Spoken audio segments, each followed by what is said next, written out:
Dear students, मैं Nadeem Ali chemistry online classes में आपका हार्दिक स्वागत करता हूं। आज का हमारा टॉपिक है द्विअणुक नाभिक स्नेही प्रतिस्थापन अभिक्रिया SN2। नाभिक स्नेही प्रतिस्थापन अभिक्रिया की पहली हमने अभिक्रिया पढ़ी थी, कौन सी? SN1 अभिक्रिया, एकाणुक नाभिक स्नेही प्रतिस्थापन अभिक्रिया, जो कल पढ़ी थी। आज उसका दूसरा टॉपिक है द्विअणुक नाभिक स्नेही प्रतिस्थापन अभिक्रिया। इसमें S का मतलब होता है सब्स्टिट्यूशन, प्रतिस्थापन। N का मतलब होता है न्यूक्लियोफिलिक, नाभिक स्नेही। दो मतलब ऐसी अभिक्रिया जिसमें दो अणु या दो अभिकारक अणु एक साथ भाग लेते हैं। SN1 अभिक्रिया जो मैंने आपको स्टेप वाइज पढ़ाई थी, उसकी अपोजिट अभिक्रिया कौन सी है? SN2। SN1 अभिक्रिया में कितने अणु भाग लिए थे? प्रथम पद में एक अणु। अभिक्रिया कितने पदों में हुई थी? दो पदों में। और यह अभिक्रिया इसमें कितने अणु भाग लेंगे? दो अणु। और पद कितने होंगे? एक। तो आप इसमें वह एल्किल हैलाइड बताओ। चलो मैं चार एल्किल हैलाइड की बता रहा हूं। इसमें पहला एल्किल हैलाइड है CH3Cl, दूसरा एल्किल हैलाइड है CH3CH2Cl, तीसरा एल्किल हैलाइड है CH3CH3Cl और चौथा एल्किल हैलाइड है CH3CH3CH3Cl। मीन्स मेरा क्लोरीन जिस कार्बन से ऐड है, क्लोरीन जिस कार्बन से ऐड है वो कौन सा कार्बन है? Alpha carbon. कौन सा कार्बन? Alpha carbon. अब इसके पास एक भी एल्किल ग्रुप नहीं है तो ये 1 डिग्री नहीं होगा, इसका नाम होगा मेथिल क्लोराइड या मेथिल हैलाइड ले सकते हो आप एलोजन। क्लोरीन जिस कार्बन से ऐड है वो कौन सा कार्बन है? Alpha carbon. उस पर कितने एल्किल समूह जुड़े हुए हैं? एक एल्किल समूह। या उस पर कितने हाइड्रोजन है? दो हाइड्रोजन। कौन सा हो गया? 1 डिग्री, प्राथमिक एल्किल हैलाइड। क्लोरीन जिस कार्बन से ऐड है एल्फा कार्बन, ये भी एल्फा कार्बन। कितने एल्किल ग्रुप ऐड है? दो मेथिल समूह या एक हाइड्रोजन। कौन सा एल्किल हैलाइड है? 2 डिग्री। इसमें एक भी हाइड्रोजन नहीं है। कौन सा एल्किल हैलाइड है? 3 डिग्री। ये बताओ इनमें से हमने SN1 अभिक्रिया में कौन सा एल्किल हैलाइड काम में लिया था? 3 डिग्री एल्किल हैलाइड, जिसमें एल्फा कार्बन पर 3 बड़े आकार के एल्किल समूह जुड़े हुए थे, जिनके प्लस आई प्रभाव के कारण कार्बन पर इलेक्ट्रॉन घनत्व बढ़ गया था। और ये जो एल्किल समूह है वो नाभिक स्नेही को पर क्या नाम दे रखा है? नाभिक स्नेही प्रतिस्थापन कि किसी एक नाभिक स्नेही का, किसका? क्लोरीन, जिस पर कौन सा चार्ज होता है? माइनस, किसी दूसरे नाभिक स्नेही द्वारा, एग्जांपल OH माइनस KOH का प्रतिस्थापन आसानी से नहीं होगा। किसमें नहीं होगा? इसके अंदर 3 डिग्री में, क्योंकि इनमें एल्फा कार्बन से 3 बड़े आकार के एल्किल समूह जुड़े हुए थे। इसलिए ये एल्किल समूह नाभिक स्नेही को आसानी से कार्बन से जुड़ने नहीं देते। कौन सी बाधा डालते हैं? त्रिविमीनासी बाधा। इसलिए ये एल्किल हैलाइड काम में SN2 अभिक्रिया में नहीं लेंगे। किस में लिया था? SN1 में। इनमें से वो एल्किल हैलाइड SN2 अभिक्रिया में काम में लेंगे जो एल्किल हैलाइड नाभिक स्नेही को एक ही पद में आसानी से अपने साथ जोड़ दे, या नाभिक स्नेही का आक्रमण उस एल्किल हैलाइड में कार्बन परमाणु पर आसानी से हो जाए। तो वो कौन सा एल्किल हैलाइड है? Methyl halide. क्यों? क्योंकि इसमें जो क्लोरीन उससे कौन सा कार्बन जुड़ा हुआ है? Alpha carbon. उस एल्फा कार्बन पर 3 छोटे आकार के हाइड्रोजन परमाणु जुड़े हुए हैं। छोटे आकार के हाइड्रोजन परमाणु जुड़े हुए हैं। तो ये हाइड्रोजन परमाणु का आकार इस OH जो नाभिक स्नेही आएगा उससे छोटा होने के कारण वो नाभिक स्नेही इस कार्बन पर आसानी से क्या हो जाएगा? जुड़ जाएगा और क्लोरीन उसी पद में बाहर रिलीज हो जाएगा। तो यह अभिक्रिया कितने पदों में हो जाएगी? 2 पदों में यह अभिक्रिया क्या होगी? कंप्लीट होगी। तो हम स्टार्ट कर रहे हैं इसकी अभिक्रिया से। मेथिल क्लोराइड की CH3Cl की जब अभिक्रिया जलीय KOH यानी KOH का जल में विलयन, जलीय KOH की उपस्थिति में कौन सी अभिक्रिया कर रहे हैं? SN2। ये तो अभिक्रिया करवा रहा हूं मैं आपको क्रिया विधि के बाद। देखो K पर कौन सा चार्ज? प्लस, बॉन्ड टूट जाएगा। OH पर कौन सा चार्ज? माइनस, यहाँ पर बॉन्ड टूट जाएगा। C पर कौन सा चार्ज? प्लस, Cl पर कौन सा चार्ज? माइनस। रिलीज क्या हो जाएगा? KCl। प्लस में फॉर्मेशन किसकी हो गई? CH3 पर प्लस और OH पर माइनस, क्या बन गया? CH3OH।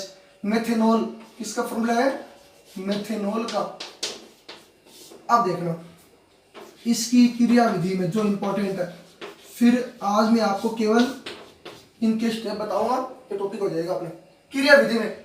एक ही पद होगा, बात ध्यान रखना, इसकी क्रियाविधि में कितने पद होते हैं, SN2, 2 का मतलब 2 अणु 1 पद, जबकि SN1 में 1 अणु 2 पद, अपोजिट है।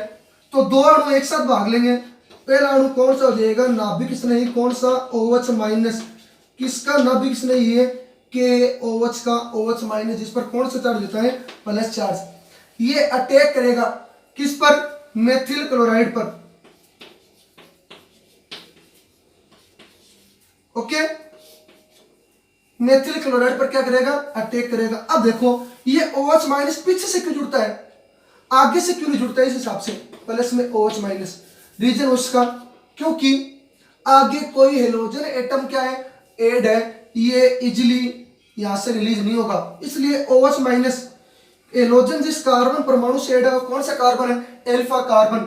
उस एल्फा कार्बन पर 3 छोटे आकार के हाइड्रोजन परमाणु जुड़े हुए होने के कारण इन हाइड्रोजन परमाणुओं में कौन सी बाधा नहीं पाई जाती, त्रिविम विन्यासी बाधा नहीं पाई जाती। इसलिए ये OH माइनस या नाभिक स्नेही इस एल्फा कार्बन से आसानी से क्या हो सकता है, आक्रमण कर सकता है, आसानी से जुड़ सकता है। इसलिए ये दोनों क्या हो गए यहाँ पर, अभिकारक, जो अभिक्रिया करेंगे। कितने अणु भाग ले रहे हैं, 2 अणु। कौन सा पद है, धीमा पद, मंद पद, जिसको कौन सा पद बोलते हैं, मैंने आपको लिखवा दिया था, रेट डिटरमाइनिंग स्टेट, वेग निर्धारक पद। अब ये OH माइनस यहाँ पर जुड़ेगा तो एक अवस्था उत्पन्न होगी, जो अवस्था कौन सी कहलाती है, संक्रमण अवस्था। किसको बोलते हैं, संक्रमण अवस्था, एक ऐसी अवस्था जिसमें केंद्रीय कार्बन परमाणु से आंशिक बंधों से ये परमाणु जुड़े हुए होंगे और कार्बन की एक अस्थायी अवस्था होगी, इसमें कार्बन की संख्या कितनी हो जाएगी, 5। ये OH माइनस यहाँ पर ऐड होगा तो कार्बन से जो हाइड्रोजन परमाणु जुड़े हुए हैं 3 और Cl जुड़ा हुआ है, इनको अलग अलग बंधों से हम शो करेंगे, दर्शाएंगे। सिंगल बॉन्ड से इस हाइड्रोजन का यहाँ पर डैश डैश वाले बॉन्ड से ऐड करेंगे और इसको शो करेंगे किससे, वेज वाले बॉन्ड से ऐड करेंगे हाइड्रोजन को, और Cl को डैश डैश वाले बॉन्ड से ऐड करेंगे। ये डैश लगा, डैश लगा, आंशिक बंध बोलते हैं इसको। अब ये OH माइनस इस कार्बन से क्या हो जाएगा, ऐड हो जाएगा। ये OH माइनस कार्बन से क्या हो गया, ऐड हो गया। बताओ इस स्टेज में कार्बन की कितनी वैलेंसी हो गई, आप खुद देख के बताओ। कार्बन पर, दोबारा बता रहा हूं, कार्बन पर 3 छोटे आकार के हाइड्रोजन परमाणु जुड़े हुए होने के कारण ये OH माइनस आयन दूसरे नाभिक स्नेह की विपरीत दिशा में कितने डिग्री के कोण पर आकर ऐड होता है, 180 डिग्री के कोण पर आकर क्या होगा, ऐड होगा। पीछे से अगर ऐड होगा तो इस आक्रमण को कौन सा आक्रमण बोलते हैं, पश्च आक्रमण, बैक अटैक, पश्च आक्रमण। मैं आपको डिटेल बताऊंगा इसकी।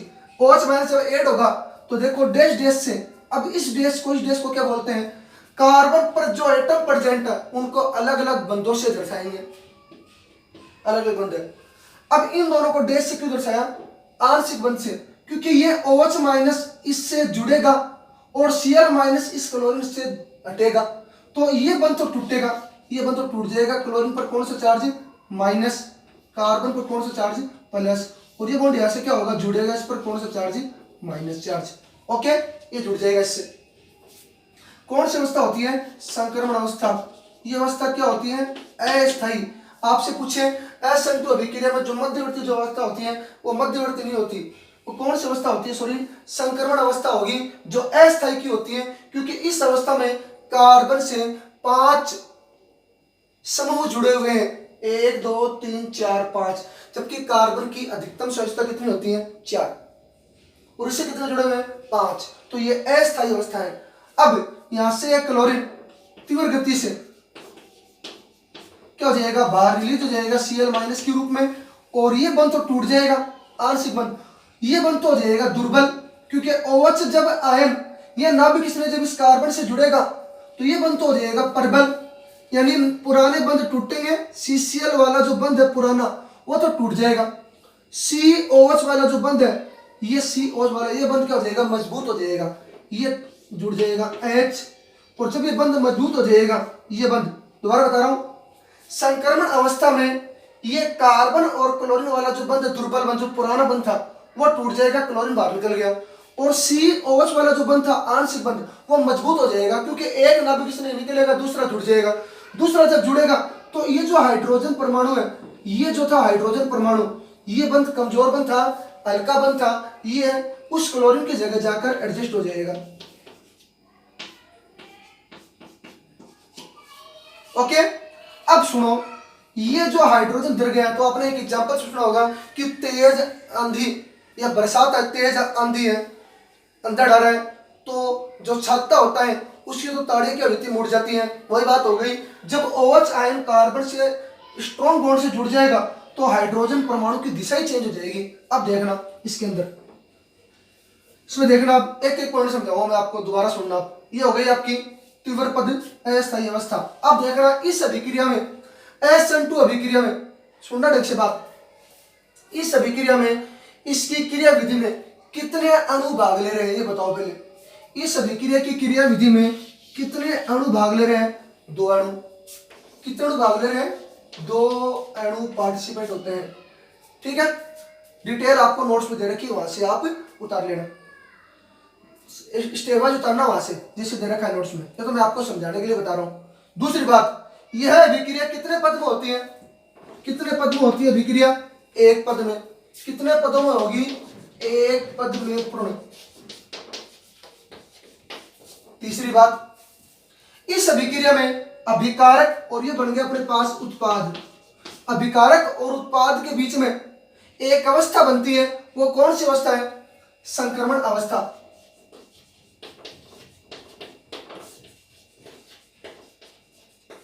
जो कि क्या होती है? अस्थायी अवस्था।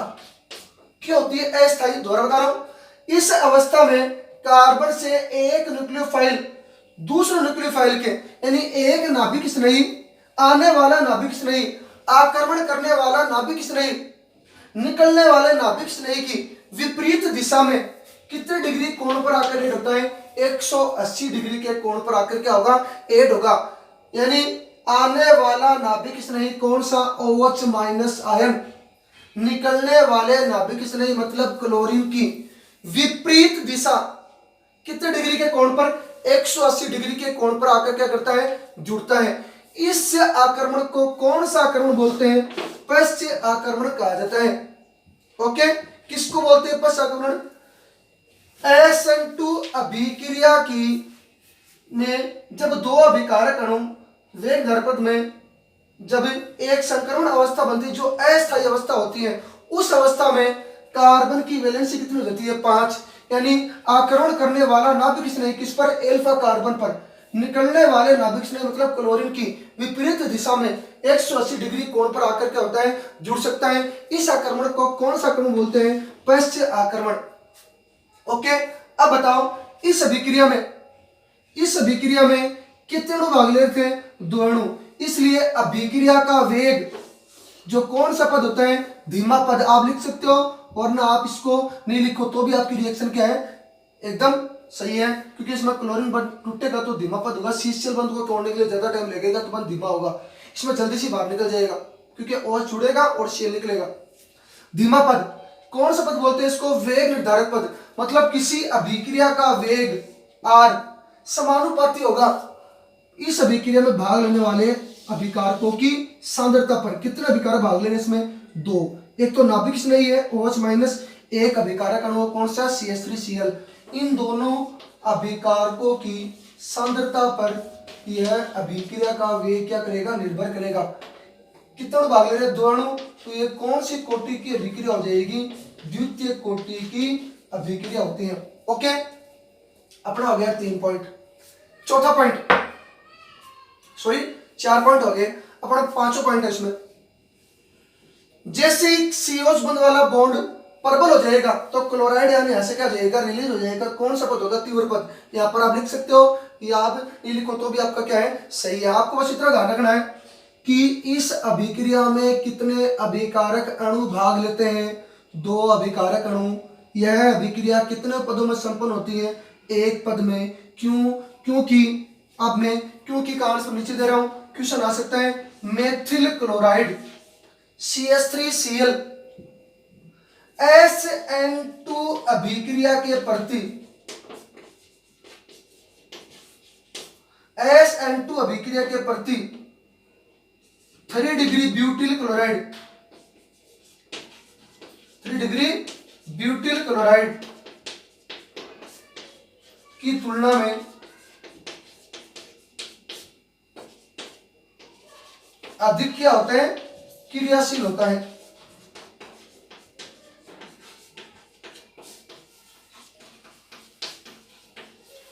क्रियाशील होता है क्यों?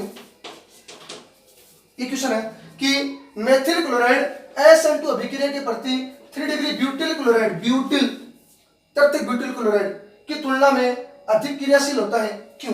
कारण क्या लिखोगे?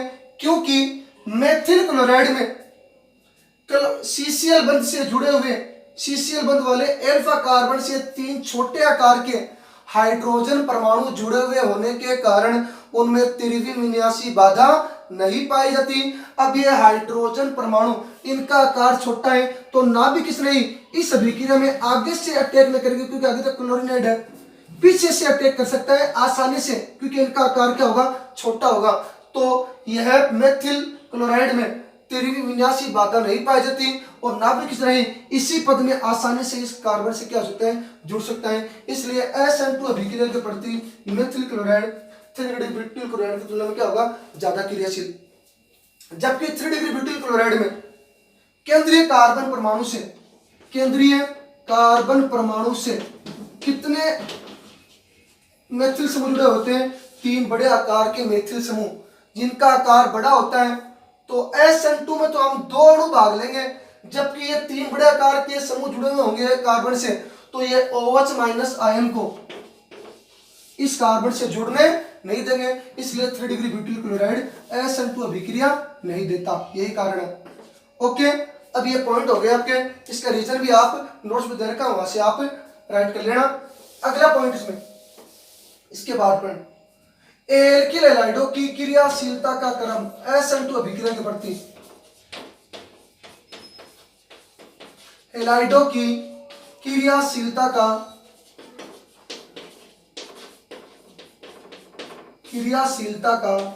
क्रम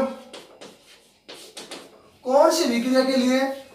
SN2 अभिक्रिया के लिए एल्किल हैलाइडों की क्रियाशीलता का क्रम, कौन सा एल्किल हैलाइड ज्यादा क्रियाशील होगा? CH3X, X की जगह आप क्या लिख सकते हो Cl, क्योंकि हाइड्रोजन है। उससे कम CH3 CH2 Cl, उससे कम क्रियाशील CH3 CH CH3 Cl, और सबसे कम क्रियाशील कौन सा एल्किल हैलाइड हो जाएगा? तृतीयक एल्किल हैलाइड। ये मेथिल क्लोराइड, ये 1 डिग्री एल्किल हैलाइड, ये 2 डिग्री हो गया, कौन सा हो गया 3 डिग्री। ये सबसे ज्यादा क्यों होगा, अच्छा मैंने आपको रीजन बता दिया, बाकी नोट्स में दे रखा है, ठीक है। ये अगला पॉइंट हो गया अपना। इसके बाद में पॉइंट, एक लास्ट पॉइंट आपका वो अब बता रहा हूं मैं, इसके बाद वाला पॉइंट, इस अभिक्रिया में ये पॉइंट सबसे इंपॉर्टेंट है, वाल्डन प्रतिपन्न किसको बोलते हैं? लास्ट पॉइंट अपना वाल्डन प्रतिपन्न। देखो आप SN2 अभिक्रिया में जब मेथिल क्लोराइड के अल्फा कार्बन पर जब किसी नाभिक स्नेही का पीछे से आकरण होता है तो वाल्डन नामक वैज्ञानिक ने यह बताया कि SN2 अभिक्रिया में जब नाभिक स्नेही मेथिल क्लोराइड में अल्फा कार्बन पर जब पीछे से अटैक करता है तो अभिकारक अणु का विन्यास, ये जो देखो हाइड्रोजन कहां पर प्रेजेंट है, पीछे साइड बाएं साइड, ये कौन सा हो गया? अभिकारक अणु का विन्यास। अभिकारक अणु, इसमें इस कार्बन से जो हाइड्रोजन जुड़ा हुआ है, ये हाइड्रोजन कहां पर जुड़ा हुआ है? पीछे की साइड। जबकि उत्पाद में देखो आप, यही हाइड्रोजन कहां पर जुड़ा हुआ है? आगे की साइड। तो सर्वप्रथम वाल्डन नामक वैज्ञानिक ने यह बताया कि SN2 अभिक्रिया में जब नाभिक स्नेही किसी मेथिल क्लोराइड में अल्फा कार्बन पर जब पीछे से आक्रमण करता है तो अभिकारक अणु का विन्यास उत्पाद अणु के विन्यास का क्या होता है, विपरीत प्राप्त होता है।